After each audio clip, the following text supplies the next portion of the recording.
Discuss करना है। कौन कौन सा क्वेश्चन है? Question number 0.15 question is CO3 CO3O4 CO3 ऐसा नहीं वो बड़ा है ऑक्सीजन CO3 CO4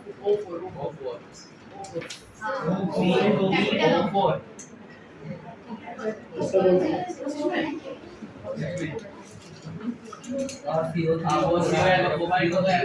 ये ऐसा रहेगा CO3O4 CO3O4 कल पढ़ाया था, याद है? क्या बताया था जरा बताओ। वो वहां पे प्रिंटिंग मिस्टेक था, ओ का साइज। ये किसमें जाएगा बोलो? COO प्लस CO2 दो इधर क्या हो गया? Cobalt plus 2 cobalt. नहीं समझा? कल ही तो पढ़ाया था ये, नहीं समझा? ऐसा कैसे हो सकता है दो बार? तो ये समझ जाने का कि प्रिंटिंग मिस्टेक साइज दोनों ऑक्सीजन। और क्या है? FeC2O4 ना ऑक्सीडेट। कोई बात नहीं। अब इसका पूछा हुआ है Fe क्या, राइट? क्वेश्चन नंबर क्या है? 114 कैसे निकालेंगे जरा उसकी बात कर लेते हैं। अब यहाँ पे अगर मैं बात करूँ तो ये C2O4 के ऊपर -2 का चार्ज होता है। कौन सा चार्ज होता है? -2। बट हम यहाँ पे अगर ऑक्सीजन की बात करें, C2O4 और ये कार्बन और ऑक्सीजन, ऑक्सीजन यहाँ पे क्या होगा? माइनस। समझ में आ रहा है? ऑक्सीजन यहाँ पे क्या होगा? माइनस। कार्बन यहाँ पे क्या होंगे? प्लस। समझ में आ रहा है? तो ये इसके साथ कंबाइन होगा। तो यहाँ पे Fe का ऑक्सीजन, यहाँ पे ऑक्सीडेशन नंबर हमें फाइंड आउट करना है। इसका फाइंड आउट करना है Fe का। और ये जो C2O4 होते हैं ना स्टूडेंट, ये C2O4 प्लस C2O4, तो C2O4 के ऊपर -2 का चार्ज होता है। कितना होता है? -2। ये जो C2O4 है, ये C2O4 के ऊपर -2 का चार्ज होता है। तो ये पूरा C2O4, इसको ऑक्सीडेट बोला जाता है। क्या बोला जाता है? ऑक्सीडेट। पूरा C2O4 का चार्ज क्या है? -2। तो हम Fe को क्या ले लेंगे? Fe प्लस यहाँ पे -2 इक्वल टू 0 हो जाएगा। पूरा ऑक्सीडेट का चार्ज क्या है? -2। तो Fe इज इक्वल टू क्या हो जाएगा? 2। समझ में आ रहा है? यहाँ पे कोई डाउट? और क्या है बोलो? 127 127 K3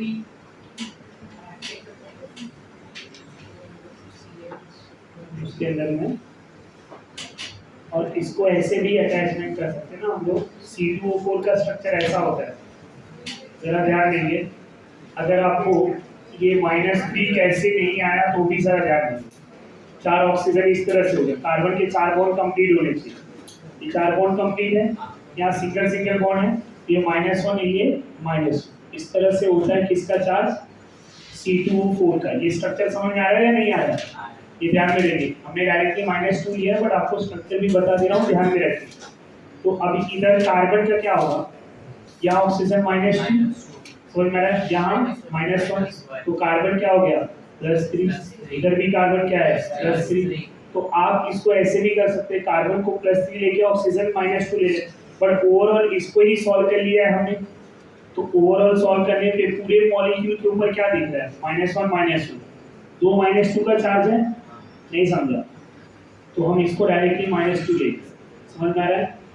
आप इसके स्ट्रक्चर्स को जरा यहाँ पे ध्यान में रखेंगे, ड्रॉ करके रखेंगे, तो आपको सॉल्व करने में आसानी है। और कौन सा था? 27 क्या है जरा बताओ? K3 ब्रैकेट में Fe उसके K3 FeCN6 ऐसा दिया है। अब यहाँ जरा ध्यान दीजिए, पोटेशियम यहाँ कितना है? 3 है। तो क्या लिखेंगे? 3 F पोटेशियम, मैं डायरेक्टली लिखते जा रहा हूँ, plus Fe plus 6 cyanide equal to 0। Potassium क्या है? ग्रुप 1 +1, तो डायरेक्टली +3 लिख दूँ, Fe लिख दूँ। अब साइनाइड के ऊपर कौन सा चार्ज होता है बोलो जरा? -1 पूरा साइनाइड -1 होता है। अब नहीं भी अगर आपको याद हो तो ये ध्यान में रखेंगे, मैंने बताया भी साइनाइड का -1, OH -1, NO2 का -1, NO3 का -1, CO3 का -2, SO4 का -2, NH4 का +1। समझ में आ रहा है आपको? ये सारे चार्ज पड़े हुए हैं ना। कुछ ऐसे न्यूट्रल मॉलिक्यूल भी दिए रहते हैं ऐसे कंपाउंड में, जैसे अमोनिया 0, वाटर 0, CO 0, CO2 0, ये सब प्योर कंपाउंड है ना, 0 आने वाले। तो यहाँ क्या लिखेंगे बोलो जरा? साइनाइड -1 तो 6 into -1 क्या लिखूंगा? -6 इक्वल टू, नहीं समझा? तो Fe+3 -6 इक्वल टू 0, क्या बचा बोलो जरा? -3, राइट साइड जाएगा तो +3, तो therefore Fe is equal to, answer आ गया? नहीं समझा? अब वहीं पे एक ऐसा दिया रहेगा K4FeCl6, तो वहां क्या हो जाएगा? +2। और क्या है बोलो? और कौन से क्वेश्चन में डाउट है अपने को? सारे हो गए सॉल्व? 129 क्वेश्चन लीड कर। CrNH3 6 NH3 ब्रैकेट है, Cr NH3 ब्रैकेट NH3 6 और -3 का चार्ज है, +3 रहेगा। अमोनिया क्या है? 0, पूरा अमोनिया क्या है?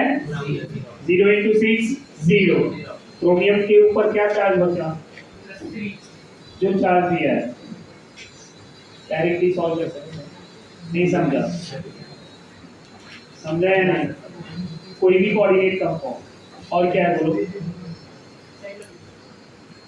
FeCO5 NiCO4 वो सब सॉल्व हो गया था, कार्बोनिल वाला कंपाउंड। एक दिया रहेगा ना FeCO, कौन सा क्वेश्चन नंबर है?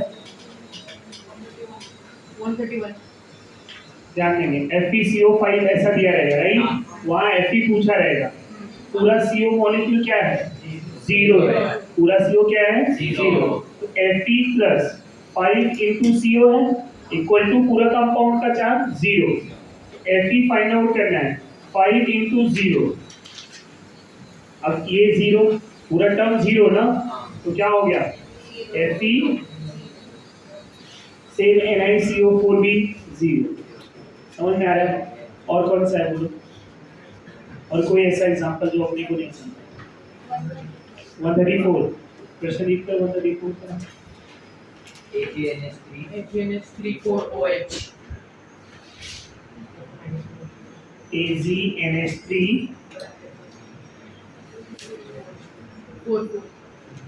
4 OH ब्रैकेट के बाहर पूरा ब्रैकेट के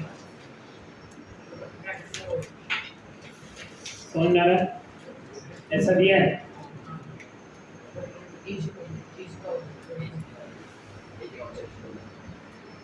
Ag पूछा होगा, क्या होगा? ये अमोनिया पूरा, ये OH -1, Ag नहीं समझा? डायरेक्ट सॉल्व कर सकते हैं कैसे? पूरा कंपाउंड 0, वाटर रहेगा तो 0, अमोनिया रहेगा तो 0, ऐसे 0 ले सकते हैं। अब यहाँ OH का चार्ज क्या होता है? -1, पूरा OH -1 ले लिया तो Ag क्या बचेगा? +1, क्यों? ओवरऑल कंपाउंड के ऊपर कोई चार्ज नहीं। समझा या नहीं? ये समझ में आ रहा है? और क्या है बोलो? CuSO4 फाइंड आउट करना है, कॉपर पूछना है, पूछा है। अब CuSO4 में कॉपर पूछा है राइट। अब जरा ध्यान देंगे, पूरा सल्फेट का चार्ज क्या होता है? पूरा सल्फेट का चार्ज क्या होता है? -2। तो डायरेक्टली ये पूरा -2 ले लो तो कॉपर क्या हो जाएगा?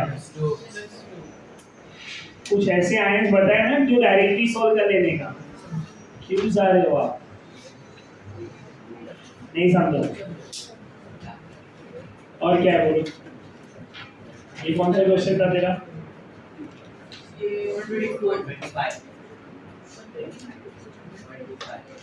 और क्या है? Fe3O4 में फ्रैक्शनल आ रहा है charge. Fe3O4 right. Question number mix oxide का पढ़ाया था, मिक्स ऑक्साइड का पढ़ाया था या नहीं पढ़ाया था? Fe3O4 वही एग्जांपल है। अब यहाँ आप अगर सॉल्व कर रहे हैं देखो जरा, तो Fe इज इक्वल टू क्या रहा है 8/3, बट ये Fe3O4 किसमें से आएगा बोलो? FeO प्लस Fe2O3 क्या मिलेगा? +2 और क्या मिला? +3। तो ऑक्सीडेशन नंबर क्या हुआ? +2 एंड +3। ये एवरेज पूछेगा तो ये लिखने का, और अगर खाली ये पूछा कि what is the oxidation number, तब ये +2 एंड +3 ऑप्शन रहेगा ही रहेगा। समझ में आ रहा है? पूरे पीरियोडिक टेबल में हाईएस्ट ऑक्सीडेशन नंबर कितना होता है? तो +1। ये पॉइंट भी याद रखिए, हाईएस्ट ऑक्सीडेशन नंबर नोट करके लिखेंगे। Highest oxidation number in a periodic table +8। +8 किसके लिए होता है? Osmium and ruthenium. Osmium and ruthenium element periodic table में हैं, ये दो एलिमेंट जो +8 तक जाते हैं। कहाँ तक जाते हैं? +8 तक। समझ में आ रहा है? बाकी आपको +7 बहुत सारे मिलेंगे, बट +8 में ये दोनों मिलेंगे। समझ में आ रहा है? ऑस्मियम का एग्जांपल अगर मैं बात करना चाहूँ, ऑस्मियम के एग्जांपल ऐसे होंगे OSO4,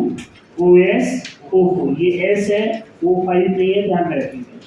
OSO4 osmium tetra oxide बोला जाता है। क्या बोला जाता है? Osmium tetra oxide.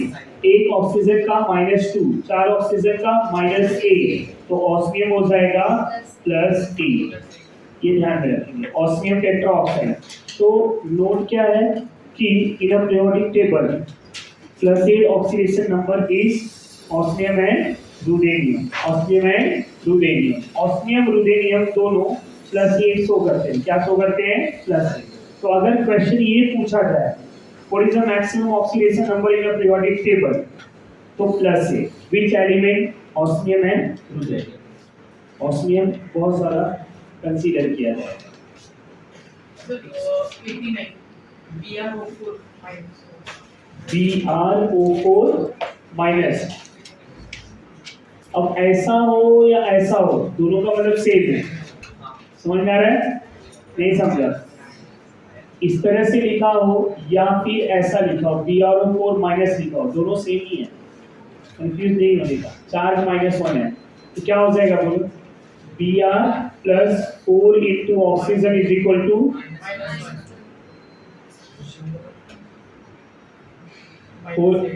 -8 उधर गया,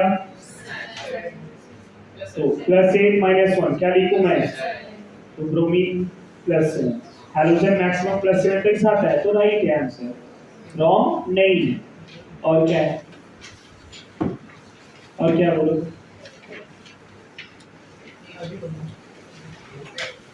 ये सारे हो गए। चलो कुछ और भी सॉल्व कर लेते हैं। एक एग्जांपल ले रहा हूँ, जरा आप लोग सॉल्व करेंगे, नहीं तो मैं ही बताता हूँ। ध्यान देना जरा, ये एग्जांपल थोड़ा फ्रैक्शन वैल्यू के लिए है। Fe लिया है मैंने 0.93 O लिया है। Fe 0.93 O यहाँ इंटीजर में है नहीं, इंटीजर बनाना है। यहाँ पे पूछा जाएगा what is the oxidation number of Fe metal, तो हम क्या लिखेंगे? उसको मल्टीप्लाई कर दें किससे? 100 से, तो क्या हो जाएगा? Fe 93 और O 100। नहीं समझा? यह हो गया ना इंटीजर में। अब एक ऑक्सीजन का चार्ज क्या होता है? -2, तो 100 ऑक्सीजन का चार्ज क्या होता है? 200 माइनस में राइट साइड जाएगा तो प्लस, तो हम क्या लिख सकते हैं? 93 Fe इज इक्वल टू 200, तो Fe इज इक्वल टू 200 डिवाइड बाय 93। ये क्या मिला आपको?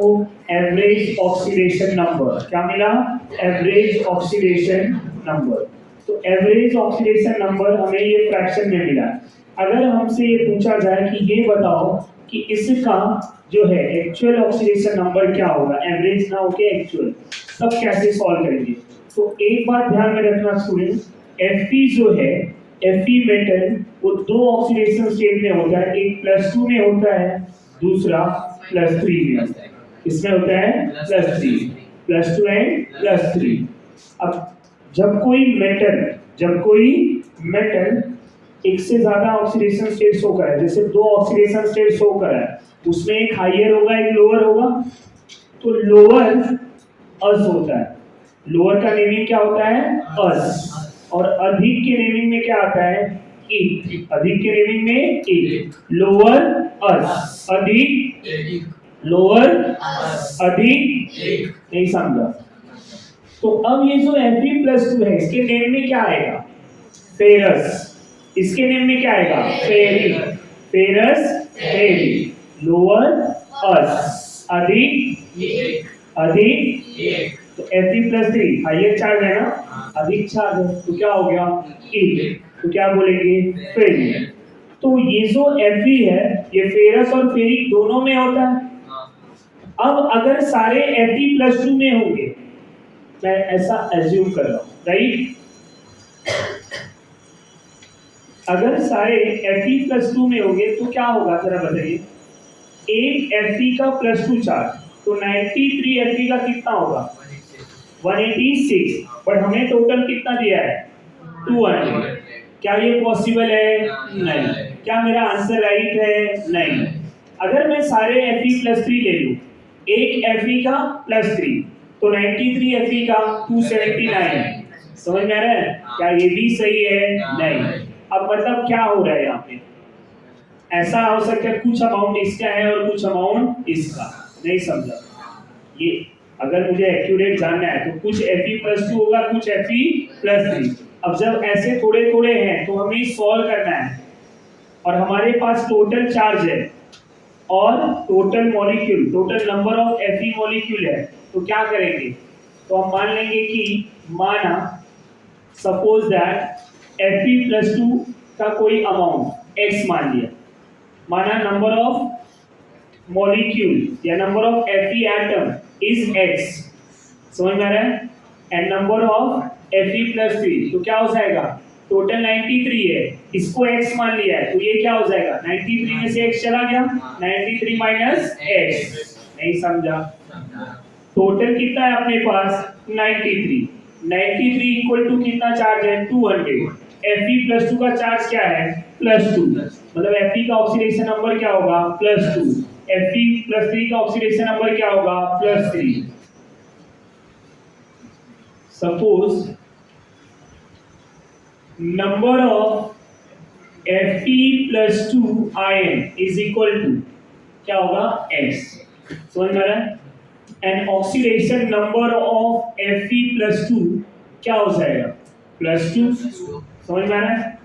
तो अब उसका ऑक्सीडेशन नंबर 2 है, तो हम सपोज नंबर ऑफ Fe+2, तो हम क्या लिख सकते हैं बोलो?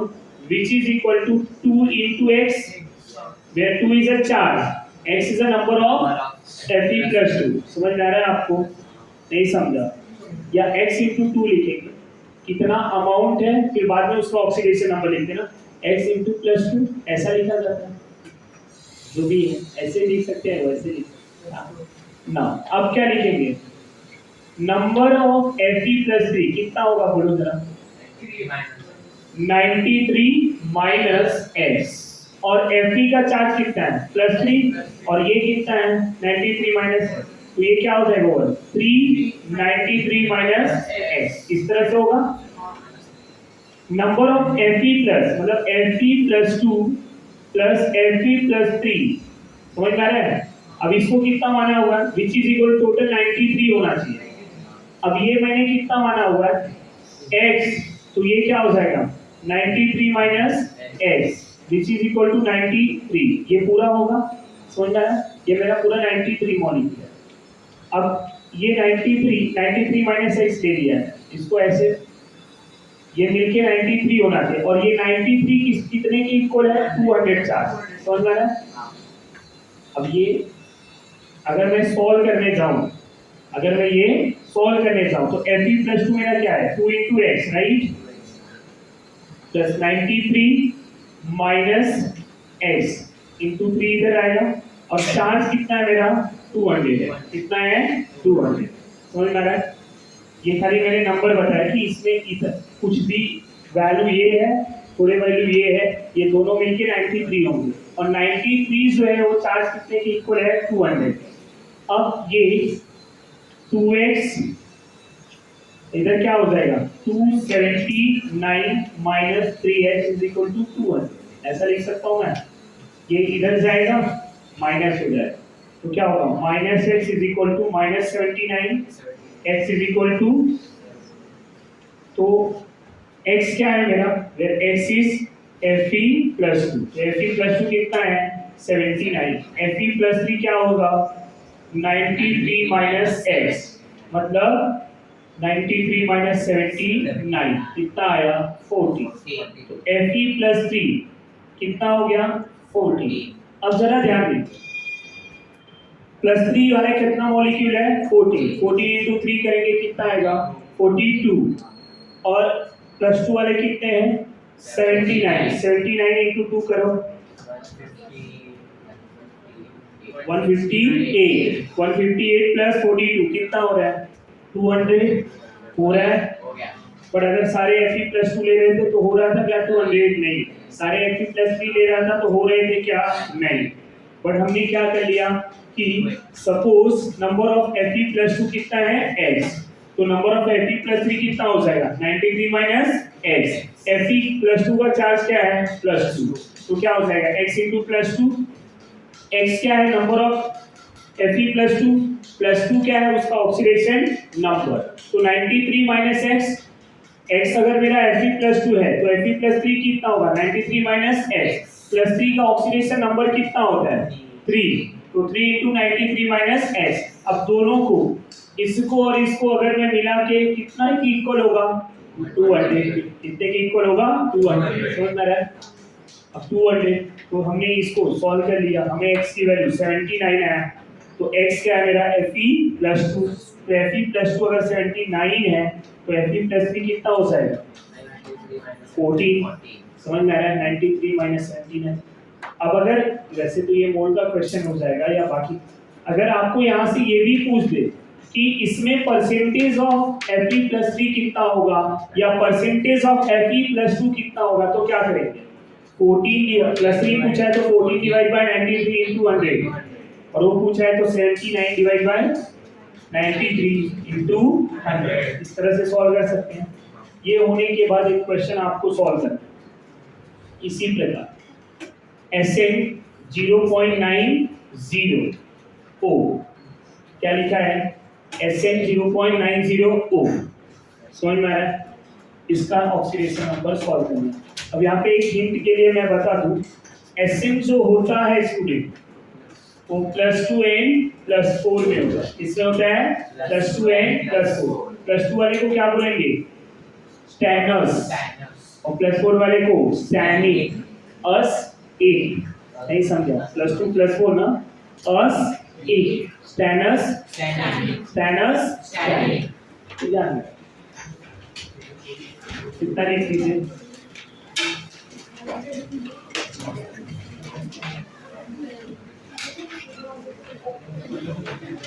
90 O, राइट, इसको 10 से मल्टीप्लाई कर दिया तो क्या हो जाएगा Sn 9 O 10, तो Sn का ऑक्सीडेशन नंबर क्या हो जाएगा 20 डिवाइड बाय 9, ये भी ले सकते हैं हम लोग, आया ना 20 डिवाइड बाय 9, यहाँ तक सबको आया।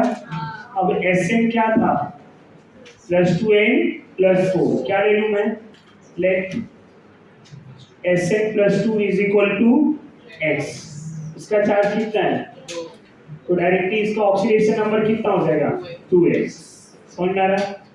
And Sn + 4 is equal to कितना हो जाएगा 9 माइनस उसका चार्ज कितना है 3 into 9 minus x, sorry 4 into 9 minus x, यहाँ तक समझ में आ रहा है।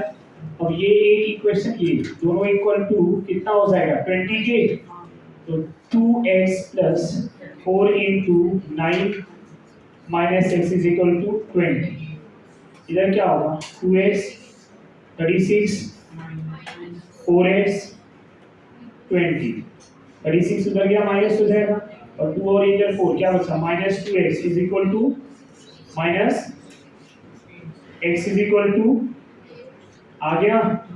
अब x अगर 8 है तो ये कितना मिलेगा Sn प्लस x 8 है मतलब x क्या है Sn प्लस 2 8 आ गया। Sn प्लस 4 क्या होगा बोलो जरा 9 माइनस x क्या है 8 कितना आया 1 तो देयरफॉर Sn प्लस 4 इज 1। समझा या नहीं नहीं समझा ना। अब इसके बाद जो डिस्कस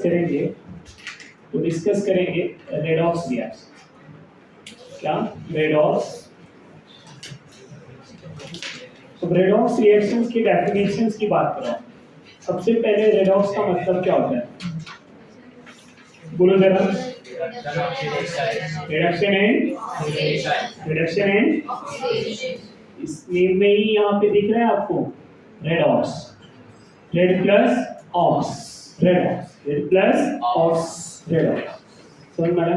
तो रिडक्शन एंड ऑक्सीडेशन जब किसी रिएक्शन में दोनों एक साथ होगा तो उसको क्या बोलेंगे redox reaction. A reaction in which oxidation and reduction takes place simultaneously are known as redox reaction। क्या बोलेंगे redox reaction।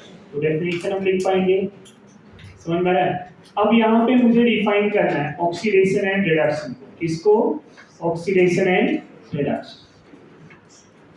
ऑक्सीडेशन क्या होता है और रिडक्शन क्या होता है पहले उसकी बात करें। तो ऑक्सीडेशन एंड रिडक्शन के बेसिक डेफिनेशन की बात करूं। पहला डेफिनेशन ऑक्सीडेशन में क्या होता है एडिशन ऑफ ऑक्सीजन। तो दूसरा क्या हो जाएगा रिमूवल ऑफ हाइड्रोजन। ये हमने पहले भी पढ़ा। तीसरा point loss of electron oxidation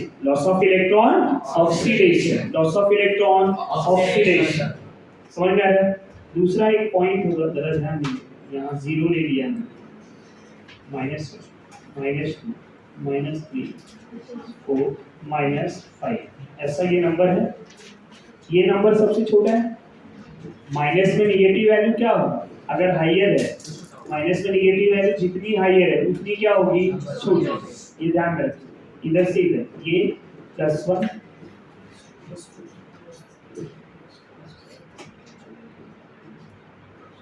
+5 यहाँ से यहाँ जो नंबर जा रहा है ये क्या हो रहा है बोलो जरा इंक्रीज हो रहा है। इंक्रीज नंबर हो रहा है इंक्रीज इन ऑक्सीडेशन नंबर क्या हो रहा है इंक्रीज। तो उसको क्या बोलेंगे ऑक्सीडेशन। क्या बोलेंगे ऑक्सीडेशन। क्या बोलेंगे तो पॉइंट नंबर 4 क्या होगा increase in oxidation number. Increasing oxidation number. जब ऑक्सीडेशन नंबर इंक्रीज होगा तो उसको क्या बोलेंगे ऑक्सीडेशन। क्या बोलेंगे ऑक्सीडेशन। अब रिडक्शन का डेफिनेशन क्या होगा फिर student addition of so removal of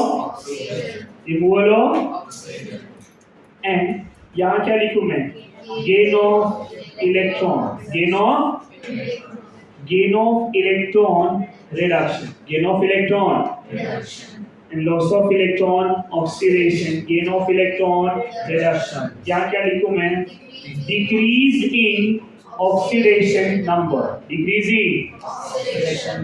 ये नंबर सबसे बड़ा है तो इधर से इधर जब आएंगे तो क्या हो रहा है वैल्यू बोलो जरा डिक्रीज।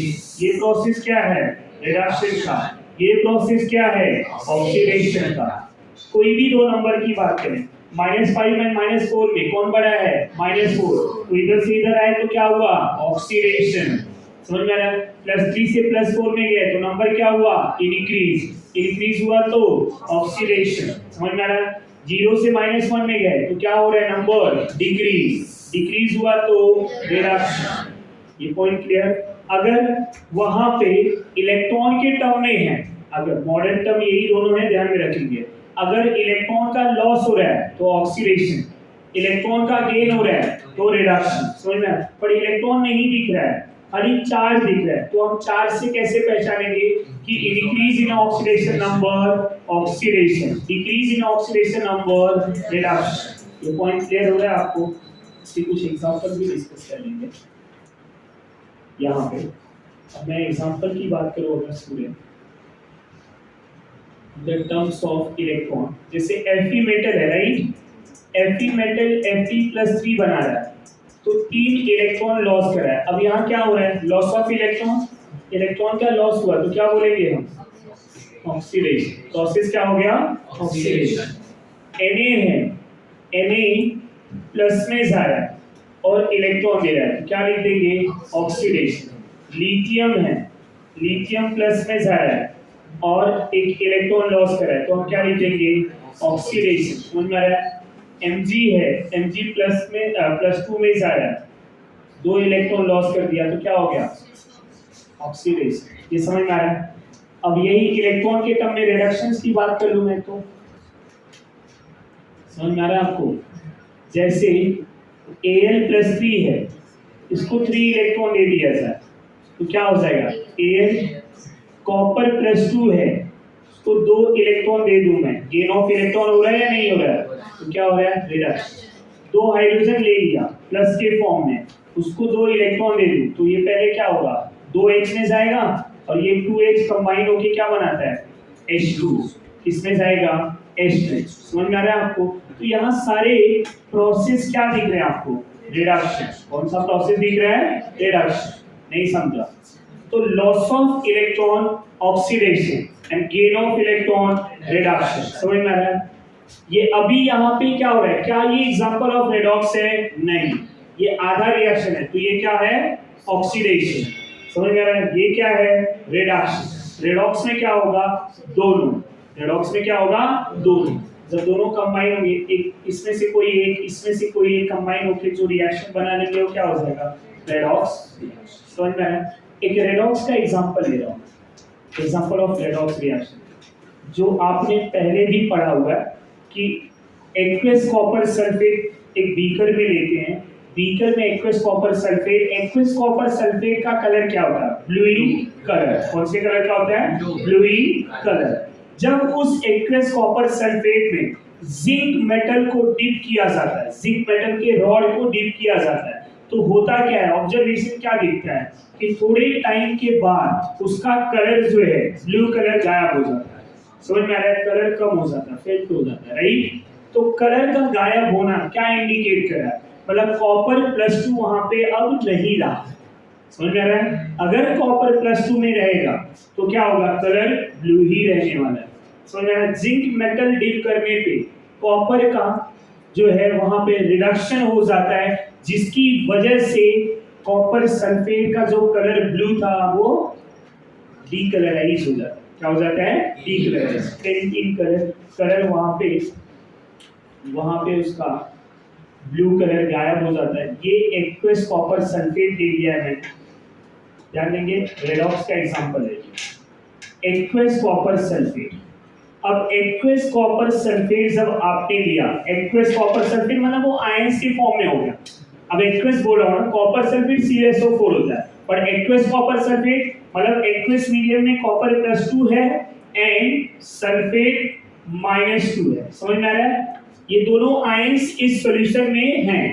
जैसे ही इस सॉल्यूशन में मैंने जिंक मेटल के रॉड को डिप किया, किसको डिप किया?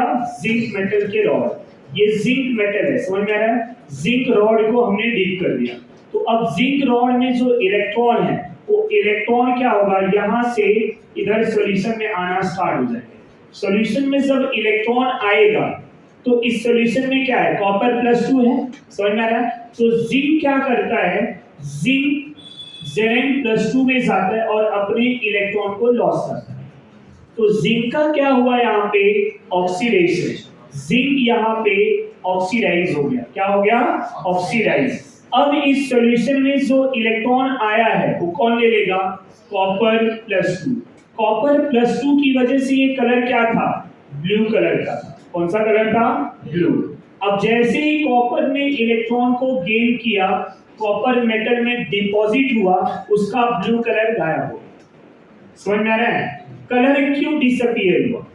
बिकॉज ऑफ कॉपर प्लस 2 किसमें चला गया, कॉपर। ये ऑब्जर्वेशन समझ में आ रहा है आपको। अब यहाँ पे ओवरऑल क्या हुआ, लेफ्ट हैंड साइड में इलेक्ट्रॉन है, राइट हैंड साइड में इलेक्ट्रॉन है, ये कैंसिल हो गया। ये हाफ रिएक्शन ऑक्सीडेशन का है, ये हाफ रिएक्शन रिडक्शन का है। अब दोनों कंबाइन होके जो रिएक्शंस बनेगा, zinc plus copper plus 2 which gives Zn plus 2 plus Cu।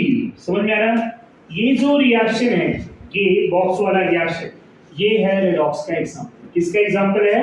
Redox. नहीं समझा? This is example of redox reaction. अब अगर मैं इसकी बात ना करूं और यहां से आपसे पूछूं कि बेटा ये बताओ इस रिएक्शन में कौन ऑक्सीडाइज हो रहा है, कौन रिड्यूस हो रहा है, तो जिंक Zn+2 में जा रहा है, चार्ज क्या हो रहा है, बढ़ रहा है। यहाँ इलेक्ट्रॉन, अगर मैं इसकी बात ना करूं, डायरेक्टली इस रिएक्शंस की बात करूं रेडॉक्स की, तो यहाँ आपको क्या दिख रहा है, जिंक Zn+2 में जा रहा है, मतलब इसका चार्ज इंक्रीज हो रहा है। और चार्ज का इंक्रीज होना, तो हम क्या बोलेंगे, ये प्रोसेस क्या हुआ, ऑक्सीडेशन। यहाँ चार्ज क्या था, +2, किसमें गया, 0। चार्ज क्या हो रहा है, कम, तो चार्ज का क्या हो रहा है, रिडक्शन। नहीं समझा? Decrease in oxidation number, reduction. Decrease in oxidation number, oxidation. इस पूरे सॉल्यूशन में ऑब्जर्वेशन क्या हुआ कि जिंक रॉड डिप करने पे, समझ में, जब जिंक ऑक्सीडाइज होगा, इलेक्ट्रॉन जाएगा, तो ये जिंक का साइज सिंक हो जाएगा, कम हो जाएगा, छोटा हो जाएगा, राइट। जिंक मेटल रॉड जो है, मेटल रॉड क्या हो जाएगा, छोटा हो जाएगा। समझ में आ रहा है? और ये कॉपर प्लस 2 जो था, इलेक्ट्रॉन गेन करके क्या कर लिया, ये इलेक्ट्रॉन गेन करने पे कॉपर +2 कन्वर्टेड इनटू Cu। तो यहाँ पे कॉपर +2 की वजह से जो ब्लू कलर था, वो ब्लू कलर क्या हो गया, डिसअपीयर। समझ में आ रहा है? यहाँ तक कोई डाउट? तो this is the observation of redox reaction with aqueous copper sulphate in a zinc metal. समझ में आ रहा है? जब जिंक मेटल को एक्वस कॉपर सल्फेट में डिप किया जाता है तो ऑब्जर्वेशन कंक्लूजन क्या निकलता है, तो यहाँ पे समझ में आ गया। यहाँ तक अगर समझाए तो आगे बढ़ सकते हैं। ये समझ में आ रहा है या नहीं आ रहा है? आगे की बात कर लेते हैं।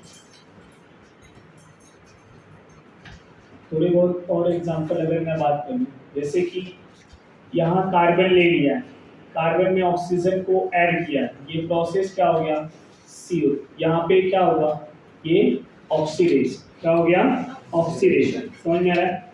ये कार्बन यहाँ पे ऑक्सीजन गेन कर लिया ना, तो ये क्या हो गया, ऑक्सीडेशन। इस प्रोसेस को क्या बोलेंगे, ऑक्सीडेशन। समझ में आ रहा है आपको या नहीं आ रहा? तो ऐसे सारे एग्जांपल, जब हम ऑक्सीजन का ऐड करेंगे तो प्रोसेस होगा ऑक्सीडेशन, और हाइड्रोजन का ऐड करेंगे तो प्रोसेस क्या होगा, रिडक्शन। जैसे हम कोई नॉर्मल ऐसे डबल बॉन्ड ले लें, CH2 डबल बॉन्ड CH2, यहाँ हाइड्रोजन में गेन करा, हाइड्रोजन ऐड करा, अब ये double bond converted into single, CH3 single bond CH। इस प्रोसेस को क्या बोलेंगे, यहाँ कौन ऐड हो रहा है, हाइड्रोजन, तो प्रोसेस क्या होगा, रिडक्शन। यहाँ कौन ऐड हुआ, ऑक्सीजन, प्रोसेस क्या हुआ, ऑक्सीडेशन। समझ में आ रहा है? तो which process are known as, तो यहाँ पे क्या प्रोसेस को क्या बोला जा रहा है, तो depending upon the addition of molecule, molecule क्या ऐड कर रहे हैं, if addition of oxygen then oxidation, if addition of hydrogen then reduction। तो अगर आप ऑक्सीजन ऐड कर रहे हैं तो प्रोसेस को क्या बोलेंगे, ऑक्सीडेशन। हाइड्रोजन ऐड कर रहे हैं तो क्या बोलेंगे, रिडक्शन। समझ में आ रहा है? या फिर रिमूवल ऑफ ऑक्सीजन क्या हो जाएगा, reduction, and removal of hydrogen, oxidation. ये पॉइंट समझ में आ रहा है? अब आपको ऑक्सीडेशन रिडक्शन कोई पूछेगा तो आ जाएगा। यहाँ तक कोई डाउट? अब इसी ऑक्सीडेशन एंड रिडक्शंस के बेस्ड ऑन एक टॉपिक आता है, oxidizing agent. Oxidizing agent and reducing agent, दोनों को एक साथ बता रहा हूं। रिड्यूसिंग एजेंट, ऑक्सीडाइजिंग एजेंट को ऑक्सीडेंट बोला जाता है। क्या बोला जाता है, और रिड्यूसिंग एजेंट को रिडक्टेंट। क्या बोलेंगे हम, रिडक्टेंट। ऑक्सीडाइजिंग एजेंट को ऑक्सीडेंट, रिड्यूसिंग एजेंट को रिडक्टेंट। अब क्या ऑक्सीडाइजिंग एजेंट होता है और क्या रिड्यूसिंग एजेंट होता है? एजेंट कभी भी किसके लिए काम करते हैं? दूसरे के लिए। एजेंट हमेशा किसके लिए काम करते हैं? चाहे आप LIC एजेंट की बात करें, स्टेट एजेंट की बात करें, ट्रैवलिंग एजेंट की बात करें। LIC एजेंट क्या करता है? खुद का LIC कराता है? दूसरे का। समझ में? उसका उसमें फायदा होता है। जब उसने दूसरे का LIC कराया तो उसको कमीशन मिलता है। समझ में आ रहा है? यहाँ पे भी वही होगा, विल डिस्कस। ट्रैवलिंग एजेंट क्या करेगा? दूसरे का ट्रैवल अरेंज कराता है, उसका कमीशन मिलता है। सेम स्टेट एजेंट दूसरे को घर भेजता है, उसका प्रॉफिट होता है उसको। तो सेम एज ऑक्सीडाइजिंग एजेंट क्या करेगा? जो दूसरे को ऑक्सीडाइज करेगा तो खुद क्या हो जाएगा? रेड्यूस। खुद क्या हो जाएगा? नहीं समझा? ऑक्सीडाइजिंग एजेंट और species which oxidize other and reduce itself, जो दूसरे को ऑक्सीडाइज करे और खुद को क्या करे? रिड्यूस। समझ में आ रहा है? और you can say agent which oxidize other reduce itself are known as oxidizing agent. इसका उल्टा क्या हो जाएगा? और एजेंट व्हिच रिड्यूसेस अदर और ऑक्सीडाइज itself। समझ में आ रहा है? उसको क्या बोलेंगे? Reducing agent. Remember like this. राव क्या याद रखेंगे? राव। इसको याद रखेंगे? राव। ये राव है, बाजीराव नहीं। Rao. Rao reducing agent. Reducing agent itself undergoes, नहीं समझा?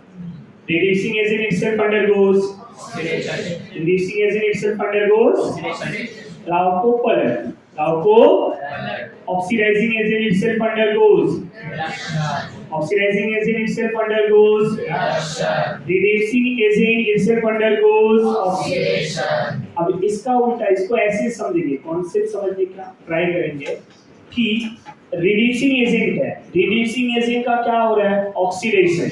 मतलब जिसका ऑक्सीडेशन होगा वो क्या बिहेव करेगा? Reducing agent. और जिसका रिडक्शन होगा वो क्या बिहेव करेगा? Oxidizing agent. हमेशा उल्टा बिहेव करेगा। क्या बिहेव करेगा? ऑक्सीडेशन हो रहा है तो क्या बिहेव करेगा? Reducing agent. और रिडक्शन हो रहा है तो क्या बिहेव करेगा? Oxidizing agent. नहीं समझा? अब आपसे कभी ये पूछा जा सकता है कि कौन ऑक्सीडाइजिंग एजेंट बिहेव करेगा, कौन रिड्यूसिंग एजेंट बिहेव करेगा। ये एग्जांपल आप देख रहे हैं। मैं आपसे पूछूं इसमें कौन ऑक्सीडाइजिंग एजेंट है? Cu, क्योंकि Cu क्या कर रहे हैं? जिंक को ऑक्सीडाइज कर रहा है। और क्या? Cu खुद क्या हो रहा है? रिड्यूस हो रहा है। और जिंक क्या कर रहा है? रिड्यूसिंग एजेंट बिहेव कर रहा है। कैसे पता? खुद ऑक्सीडाइज हो रहा है। नहीं समझा? ये समझ में आ रहा है आपको? तो ये ध्यान में रखिए। अगर कोई मॉलिक्यूल दिया हुआ है, कोई मॉलिक्यूल, उसके सेंट्रल एलिमेंट के ऑक्सीडेशन नंबर को देखेंगे। सेंट्रल एलिमेंट ले लूंगा, उस सेंट्रल एलिमेंट का ऑक्सीडेशन नंबर क्या हो जाएगा? 3 टाइप के हो सकते हैं। क्या 3 टाइप? कोई जरूरी नहीं है हर कोई 3 टाइप होंगे। ग्रुप 1 हमेशा क्या होगा? +1। हमेशा क्या होगा? +1। अब ग्रुप 1 का मेटल हमेशा +1 बनता है, राइट? तो अब वो मेटल फ्री स्टेट में है तो 0 से किस में जाएगा? +1 में। हमेशा क्या होगा? उसका ऑक्सीडेशन नंबर इंक्रीज। अब उसका क्या हो रहा है? ऑक्सीडेशन। और उसका ऑक्सीडेशन हो रहा है तो क्या बिहेव करेगा? तो ग्रुप 1 का मेटल हमेशा क्या बिहेव करेगा? Reducing agent. Group 2 reducing agent. क्या वो ऑक्सीडाइजिंग एजेंट बिहेव करेंगे? नहीं समझा? क्योंकि मेटल इजीली इलेक्ट्रॉन देता है। इलेक्ट्रॉन दे रहा है तो क्या हो रहा है? ऑक्सीडेशन। ऑक्सीडेशन हुआ तो क्या बिहेव करेगा? समझ में आ रहा है? हैलोजन, फ्लोरीन, क्लोरीन जिस ग्रुप में, जिस फ्री स्टेट में है तो फ्री स्टेट में क्या होते हैं? 0। समझ में आ रहा है? 0 होते हैं। बड़ो जाना किसमें पसंद करते हैं? माइनस, F-, Cl-, Br-, क्यों वो निगेटिव में पसंद करते हैं? क्योंकि नोबल गैसेस कॉन्फिगरेशन हो जाता है, राइट? नोबल गैसेस के जैसा स्टेबल हो जाता है। तो अब वो माइनस बन रहे हैं, तो माइनस बन रहे हैं उनका क्या हो रहा है? रिडक्शन। रिडक्शन हो रहा है मतलब क्या बिहेव करेंगे? Oxidising agent. क्या बिहेव करेंगे? समझ में आ रहा है? तो एलिमेंट 3 टाइप का। यहाँ मिनिमम ऑक्सीडेशन नंबर लिया है। क्या लिया है? Minimum oxidation number. यहाँ क्या ले लिया है? Maximum oxidation number. और यहाँ क्या ले लूं मैं? इन बिटवीन नहीं समझा? In between minimum and maximum. अब मिनिमम वाला अपने ऑक्सीडेशन नंबर को क्या कर सकता है, बढ़ाएगा या कम करेगा? बढ़ाएगा। ऑलरेडी कम में है ना, अब उससे कम हो सकता है क्या? नहीं। अब ऑक्सीडेशन नंबर बढ़ा तो क्या होगा? ऑक्सीडेशन। क्या होगा? ऑक्सीडेशन। तो ये क्या बिहेव कर सकता है? ऑक्सीडेशन। अब ऑक्सीडेशन बिहेव करेगा तो क्या होगा? रिड्यूसिंग। नहीं समझा? जो अपने मैक्सिमम ऑक्सीडेशन नंबर पे है, तो अब ऑक्सीडेशन नंबर क्या हो सकता है? कम हो सकता है। क्या ज्यादा हो सकता है क्या? नहीं। और कम होगा तो क्या होगा? रिडक्शन। क्या होगा? रिडक्शन। क्या होगा? रिडक्शन। जिसका रिडक्शन हुआ क्या बिहेव करेगा? Oxidizing agent. क्या बिहेव करेगा? Oxidizing agent. अगर मैं इन बिटवीन वाले की बात करूं, तो अपने ऑक्सीडेशन नंबर को बढ़ा भी कर सकता है और कम भी कर सकता है। समझ में आ रहा है? क्योंकि वो रेंज में है, इन बिटवीन में है। जब बढ़ाएगा तो ऑक्सीडेशन, कम करेगा तो रिडक्शन। मतलब यहाँ दोनों हो सकता है। क्या हो सकता है? Oxidation and reduction both. Oxidation and reduction तो ये बिहेव क्या करेगा बोलो? Oxidizing agent and reducing agent both. नहीं समझा? समझ में आ रहा है? अब जैसे सल्फर -2 से +6 तक जाता है, किससे जाता है? -2 से +6। और मैं यहाँ एक कंपाउंड ले लूं सल्फर डाइऑक्साइड, और मैं बोलूं कि ये कंपाउंड जो सल्फर डाइऑक्साइड है वो क्या बिहेव करेगा, तो आप क्या बोलेंगे? ये सल्फर का ऑक्सीडेशन नंबर क्या है? +4। अब ये यहाँ क्या बिहेव कर सकता है बोलो? ये +4 में है, और इनका रेंज क्या होता है? -2 से +6। -2 से +6, पर ये किसमें प्रेजेंट है? +4 में। क्या बिहेव करेगा? Oxidizing agent and reducing agent both. पर अगर सल्फर मेरा H2S में है, किसमें है? तो ये क्या हो जाएगा? अब ये क्या करेगा? क्या ये ऑक्सीडेशन शो करेगा? क्योंकि ये अपना ऑक्सीडेशन शो करेगा, पर ये ऑक्सीडाइजिंग एजेंट शो करेगा क्या? नहीं। ये अपना नंबर -2 में है, अब बढ़ाएगा, नंबर बढ़ाएगा तो क्या होगा? ऑक्सीडेशन। पर प्रोसेस क्या होगा? Reducing agent. ये क्या बिहेव करेगा? Reducing agent. अब अगर सल्फ्यूरिक एसिड ले लूं मैं, क्या ले लूं? Sulphuric acid. सल्फर किसमें होगा? +6। +6 में क्या होगा? मैक्सिमम। अब मैक्सिमम से कहां पे जाएगा? मिनिमम में। प्रोसेस क्या होगा? रिडक्शन। और बिहेव क्या करेगा? Oxidizing agent. तीनों एग्जांपल बता दिया। समझ में आ रहा है या नहीं? एक क्वेश्चन पूछा गया था H2O2 के लिए, तो अगर मैं आपसे पूछूं कि H2O2 क्या बिहेव करेगा, बोलो जरा। H2O2 क्या बिहेव करेगा? H2O2 क्या बिहेव करेगा? क्यों? अब इसका ऑक्सीजन का ऑक्सीडेशन नंबर क्या है, बोलो जरा। ऑक्सीजन का ऑक्सीडेशन नंबर क्या है? -1। और ऑक्सीजन कहां से होता है? -2 to 0। मैं +1 +2 इसलिए नहीं ले रहा हूँ, फ्लोरीन के साथ होता है। -2 से 0 जा रहा है, अब ये -1 में है, -2 से बड़ा, 0 से छोटा, दोनों करेगा। यही आंसर भी है, यही आंसर भी है। समझ में आ रहा है? ये ध्यान रखें, it act as a both oxidising and reducing. तो इस तरह से आपको ये पूरा पॉइंट क्लियर हो गया। Oxidising agent, reducing agent, oxidation, reduction, समझ में आ रहा है? ये सारे पॉइंट क्लियर? कितना नहीं क्लियर? That's all.